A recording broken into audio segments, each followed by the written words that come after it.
উপাত্ত কাকে বলে? তথ্য কোনো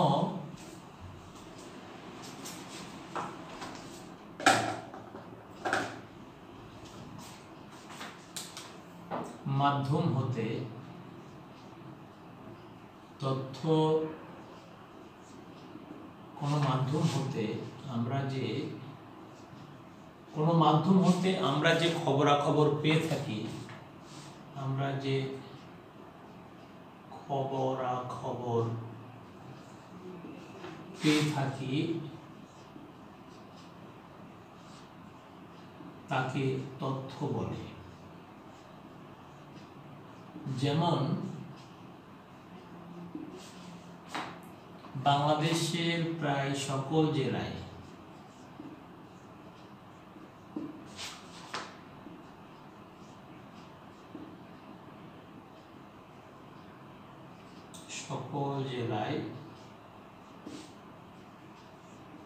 করোনা ভাইরাস বিস্তার লাভ করেছে।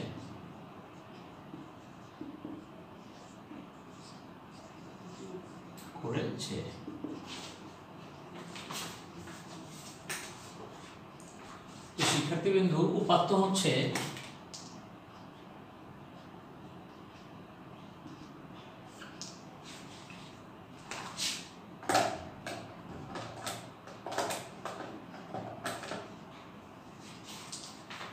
সংখ্যাভিত্তিক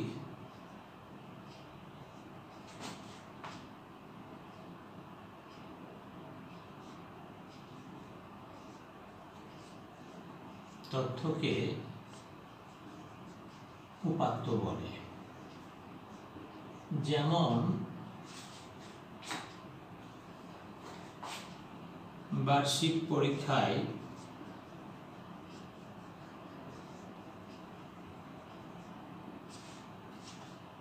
গণিত বিষয়ে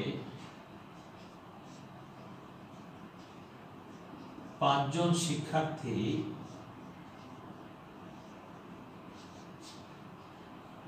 যথাক্রমে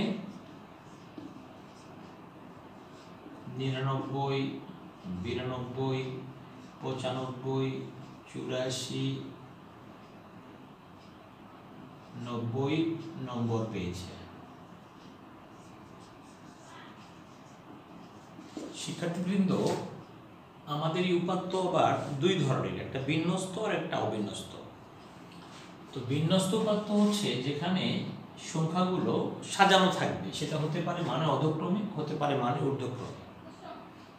তবে এটা একটা অবিন্যস্ত উপাত্ত, কারণ এখানে বড় ছোট আবার বড় ছোট বড় এইভাবে এলোমেলো ভাবে আছে। এগুলোকে বলা হয় অবিন্যস্ত উপাত্ত।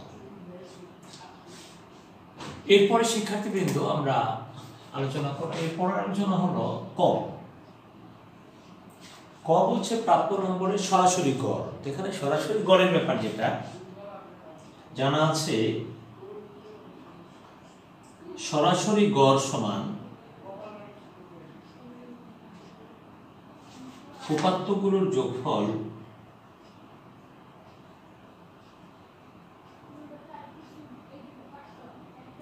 ডিভাইডেড বাই উপাত্তগুলোর সংখ্যা।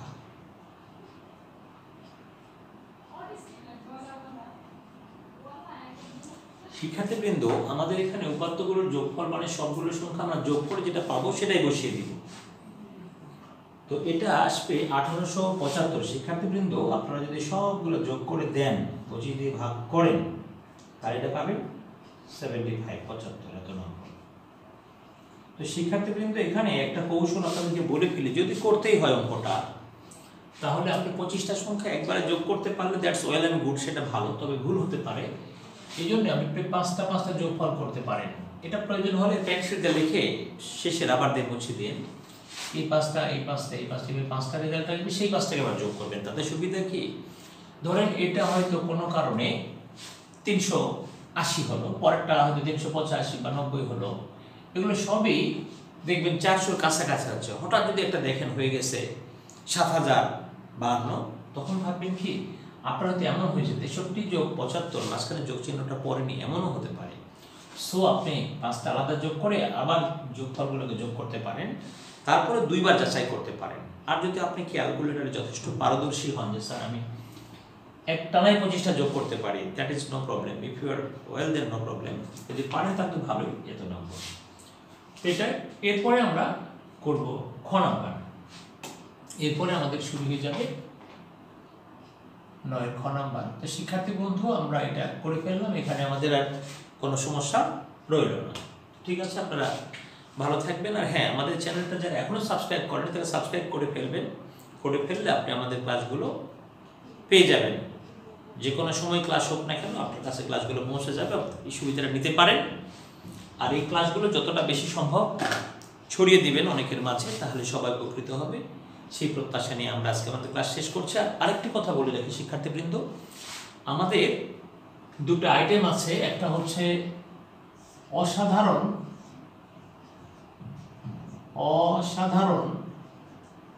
চারটি উৎপাদক, এটা সার্চ দিবেন। এবং এরপরে আছে অসাধারণ চারটি সমাধান। শিক্ষার্থী বন্ধু আপনারা এই জিনিসগুলো সার্চ দিলে দেখবেন চমৎকার কিছু আইটেম আপনি শিখতে পারবেন। অসাধারণ সমাধান, যেগুলো সহজেই সমাধান করা যায় না এরকম কিছু জিনিস। তো শিক্ষার্থী বন্ধু আপনারা ভালো থাকবেন। তো এরপরে আমরা আসতেছি আপনাদের 9 খ পড়তে। শিক্ষার্থীবৃন্দ এখানে সর্বনিম্ন সংখ্যা আমরা সার্চ করে দেখলাম 63, আর সর্বোচ্চ সংখ্যা 88। তো পরিসর, সুতরাং পরিসর সমান 88 বিয়োগ 63 যোগ 1।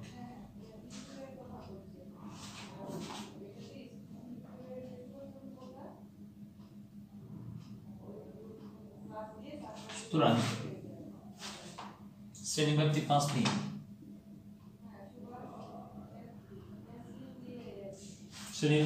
নিয়ে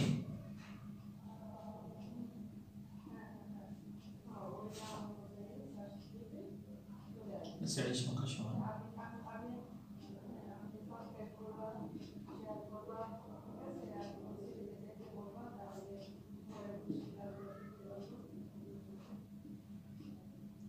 পুরো সংখ্যায় বর্গ।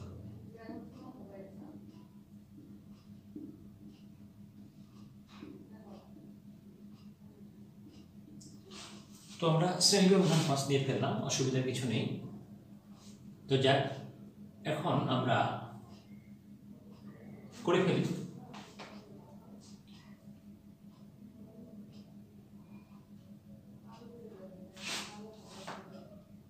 এখন 63 নম্বর থেকে শুরু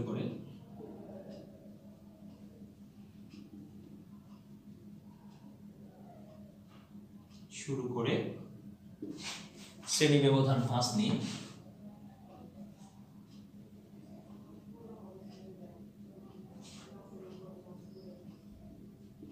গণসংখ্যার সামনে তৈরি করে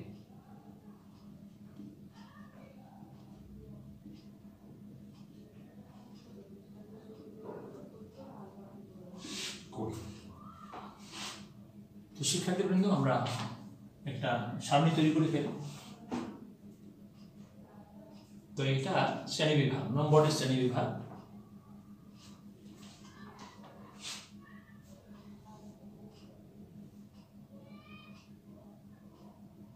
নম্বরের শ্রেণী বিভাগ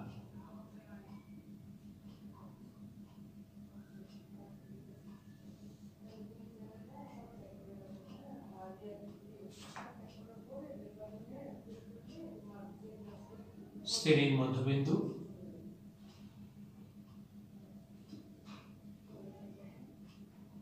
xi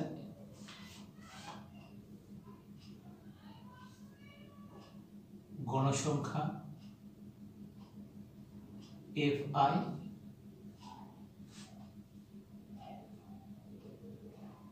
into xi। তো শিক্ষার্থীবৃন্দ আমরা এখন এই ছকটা পূরণ করে ফেলি। তো আমাদের প্রথম সাইড হচ্ছে 63 থেকে, তো 63 64 62 67। 68 থেকে 68 69 70 71 72 73 থেকে 77 78 থেকে 82 83 থেকে 87 88 থেকে 92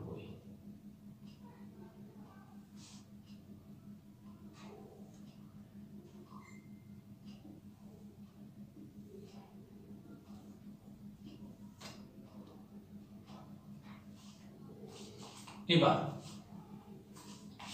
65 70 75 80 85 90 এবার আমরা ফ্রিকোয়েন্সিটা বের করব।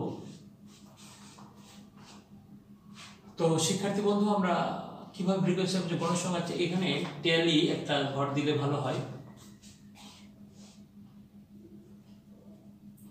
ট্যালি এরপরে গণক সংখ্যা দিয়ে দিই আমরা।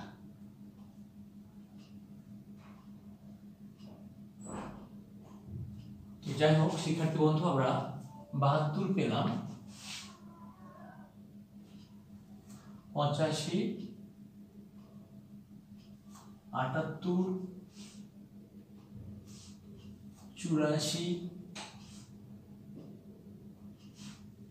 84 78 75 69 67 88 80 74 77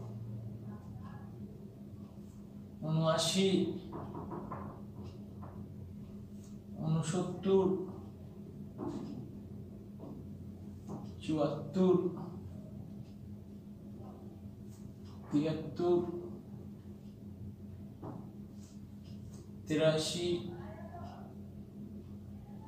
65 75 69 63 75 86 66 71 4 5 7 4 4 1 4 5 9 7 16 4 20 4 24 থেকে 25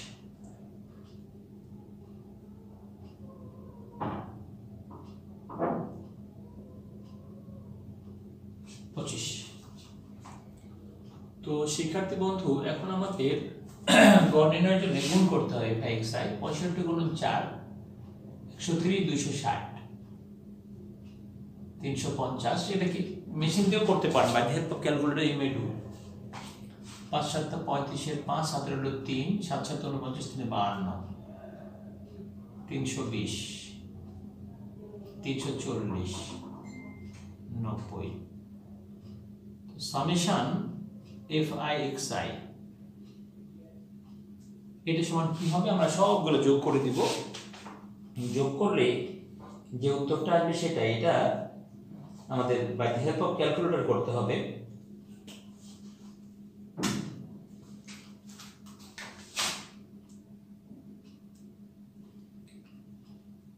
দুইশো 60 যোগ 350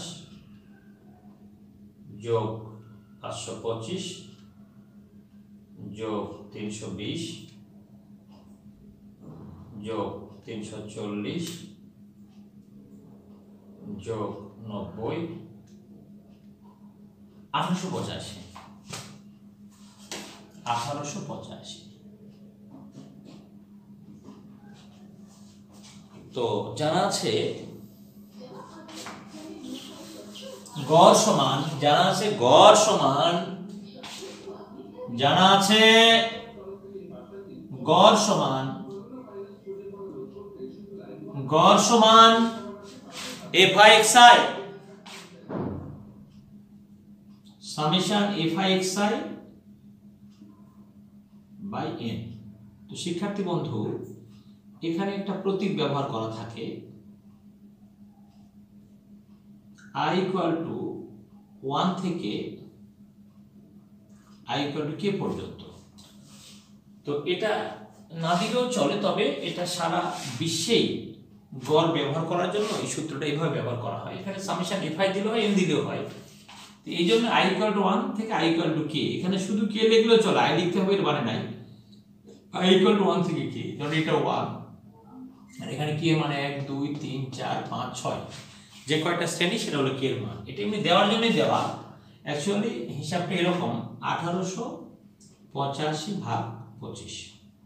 তো শিক্ষার্থী বন্ধু আমরা একটু আগে যে গড়টা বের করেছিলাম সেখানে আপনাদের উত্তর লেখা আছে, যে উত্তরটা কত এসেছিল, 75 এসেছিল। আর এখানে দেখেন কতটুকু আসতেছে, 1885 কে ভাগ 25।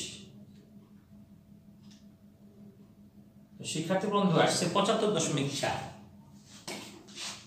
এটাতে এত নম্বর, এবার যেহেতু পরীক্ষার নাম্বারটা এত নম্বর, মানগুলো এককটা দিয়ে দিবে, এটা আসলে 75.4 নাম্বার।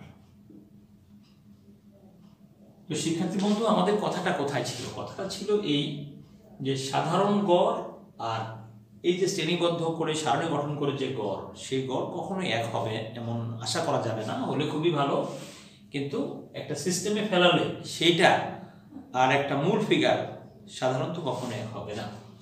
তো আমাদের সরাসরি ভাবে প্রাপ্ত গড়ের সাথে খ থেকে প্রাপ্ত গড়ের পার্থক্য গ। সুতরাং সরাসরিভাবে প্রাপ্ত গড়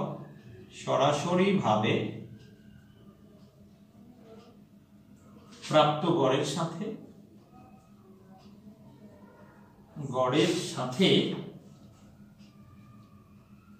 খ থেকে প্রাপ্ত গড়ের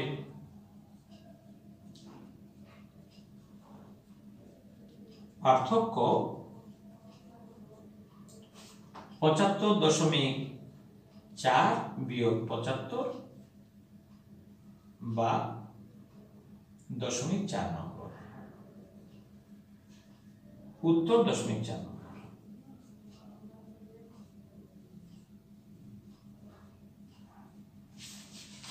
তো শিক্ষার্থী বন্ধু আমরা এইভাবে একটা সৃজনশীল করে ফেললাম। এরপরে আমরা পরবর্তী দিন গ্রাফের কিছু অঙ্ক আছে, আমরা সেগুলো করাবো। তো শিক্ষার্থীবৃন্দ আপনারা এ পর্যন্ত ভালো থাকবেন, আমাদের অঙ্কগুলো নিজ হাতে প্র্যাকটিস করবেন, তাহলে আপনারা ভালো করতে পারবেন সেই প্রত্যাশা নিয়ে আজকের ক্লাসটি এখানে শেষ করছি। ধন্যবাদ সবাইকে।